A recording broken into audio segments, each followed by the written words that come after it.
መዝሙረ ዳዊት ምዕራፍ 29 ከቁጥር 1 እስከ 11፣ የማርቆስ ወንጌል ምዕራፍ 12 ከቁጥር 13 እስከ 27። ከድንኳን በመውጣት ጊዜ የዳዊት መዝሙር። የአምላክ ልጆች ሆይ ለእግዚአብሔር አምጡ፣ ክብርንና ምስጋናን ለእግዚአብሔር አምጡ።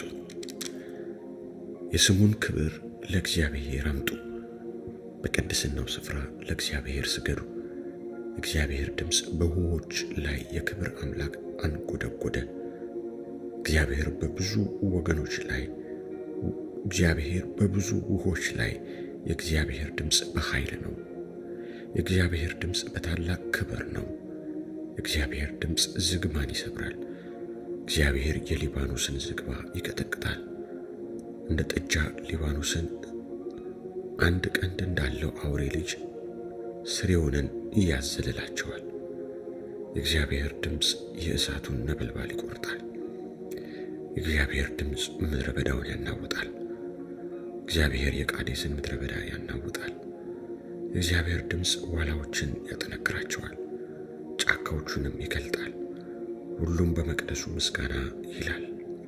እግዚአብሔር የጥፋት ውሃን ሰብስቧል። እግዚአብሔር ለዘላለም ንጉሥ ሆኖ ይቀመጣል። እግዚአብሔር ለሕዝቡ ኃይልን ይሰጣል። እግዚአብሔር ሕዝቡን በሰላም ይባርካል።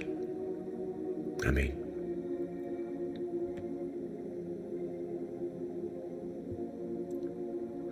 በንግግርም ሊያጠምዱት ከፈሪሳውያንና ከሄሮድስ ወገን የሆኑትን ወደ እርሱ ላኩ።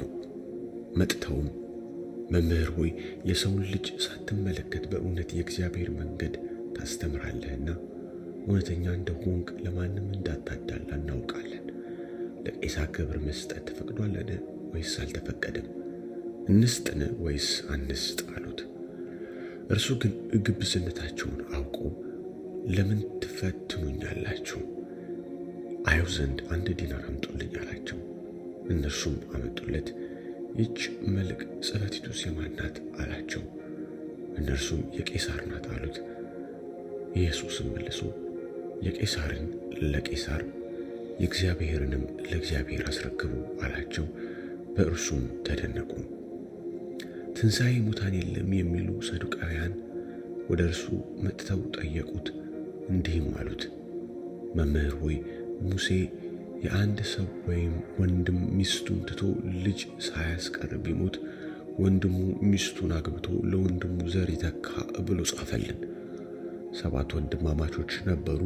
ፊተኛው ሚስት አግብቶ ዘር ሳያስቀር ሞተ። ሁለተኛውም አገባት፣ ዘርም ሳይተው ሞተ። ሦስተኛውም እንዲሁ። 7ቱም አገቧት፣ ዘርም አላስቀሩም። ከሁሉም በኋላ ሴቲቱ ደግሞ ሞተች። 7ቱ አግብተዋታልና በትንሣኤ ቀን ሲነርሱ ከእነርሱ ለማናቸው ሚስት ትሆናለች? ኢየሱስም መልሶ እንዲህ አላቸው፣ መጻሕፍትንና የእግዚአብሔርን ኃይል አታውቁምና ስለዚህ የምትስቱ አይደለምን? ከሙታንስ ሲነሱ በሰማያት እንዳሉ መላእክት ይሆናሉ እንጂ አያገቡም፣ አይጋቡም። ስለ ሙታን ግን እንዲነሱ እግዚአብሔር እኔ የአብርሃም አምላክ የይስሐቅ አምላክ የያዕቆብ አምላክ ነኝ እንዳለው በሙሴ መጽሐፍ በቁጥቋጦው ዘንድ የተጻፈውን አላነበባችሁምን?